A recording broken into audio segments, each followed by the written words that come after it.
القواعد الإيرانية في الجزائر. القواعد الإيرانية في الجزائر، رسالة داكشي اللي وقع البارح. هاد القواعد الإيرانية تقدر تعرض إلى ضربات. غيقول لي شي واحد القائد يقول لي كاينة في وهران، في تيندوف، ماشي وهران المرسى الكبير في روسيا، في ضواء في المحيط ديال الولاية ديال تيندوف هناك قاعدة إيرانية، والحرس الثوري موجود، وأعضاء ديال حزب الله كيدخلوا بجواز سفر جزائري، والحرس الثوري بجواز سفر جزائري. هذه كلها عناصر هنا. ثم غادي نلاحظوا ايضا شنو التداعيات ديال هذا الخطاب، خطاب الجزائر حول اسرائيل. الخطاب هذا، لان هنا كنعرفوا اسرائيل كيفاش كتفكر. هذا الخطاب هذا لانه خطاب تحريضي. ايضا واحد النقطه اخرى، رساله اخرى، هذاك المناورات اللي كيدير شنقريحه غادي جاي ودارتها ايران قبل منه، راه كيبان بان الان العمل الاستخباراتي هو المحدد. شنو وقع في سوريا، وشنو كيوقع، وشنو وقع ايضا في ايران. العمل الاستخباراتي، وتا واحد هنا ايران اللي كانت مغلقه صعيبه، مغلقه، وتم الاختراق ديالها لما تثبت بانه كاينه قاعده ديال المسيرات الاسرائيليه كاينه في ايران. هذه معلومات.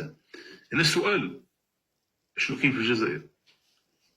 شنو كنطرحوا سؤال، وكنعرفوا في الجزائر هنا واش ما كاينش عمل استخباراتي كبير اللي كدير الدول الغربيه، خاصه عارفين هما. وهنا غنمشي علاش؟ لانه في الجزائر العمليه سهله. الصراع بين الاجنحه، واحد المجموعه في الحبس، كل مره كنلقاو واحد كيقول لك بانه راه ولقي عليه القبض واعتقل لانه عنده علاقات مع جهات اجنبيه، ماشي غير غيقول لك على المغرب، ماشي غيبقاو حاضرين المغرب. معناها هنا راه كيبان بانه المخابرات العسكريه الجزائريه مخترقه.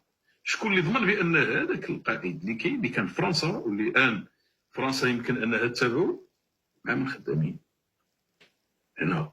لان ما كاينش، لان اجنحه متصارعه. ملي كيولي النص في الحبس وكيعاود يخرج، مثلا هذا اللي خرج الان، هذا حسان ولا سميتو، انه كيفاش هنا واش هما واحد اجنحه بمعنى متصارع قايدي اللي ما معروفش فين كاين الان، ولكن عنده العلاقات. هذا الشيء كيبين بانه راه كاين اختراق ساهل هنا. جناح في الجيش الجزائري عنده علاقات مع الدول الغربيه، ويمكن انه يدير اي حاجه في اي لحظه. انا كنهضر وكيبان لي داخلين الحظيره كيحاولوا انهم هذا الخطاب واصلهم دابا، كيبدا يقول لك احنا دابا بغيتوا تقبلوه الحظيره، قبلوه، ما بغيتوش راكم معنا. الحظيره راه كيسمعوا، ولكن حنا غاديين بالتحليل هنا، لان غير منطقيا كلشي في هذوك اللي في الحبس.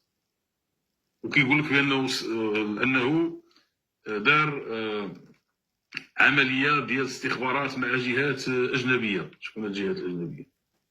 جهات كيقول لك ماشي جهه وحده. كتقولوا المغرب، ما كاين باس المغرب ديما حنا كنتهمونا، ولكن كيقول لك راه مع جهات اجنبيه.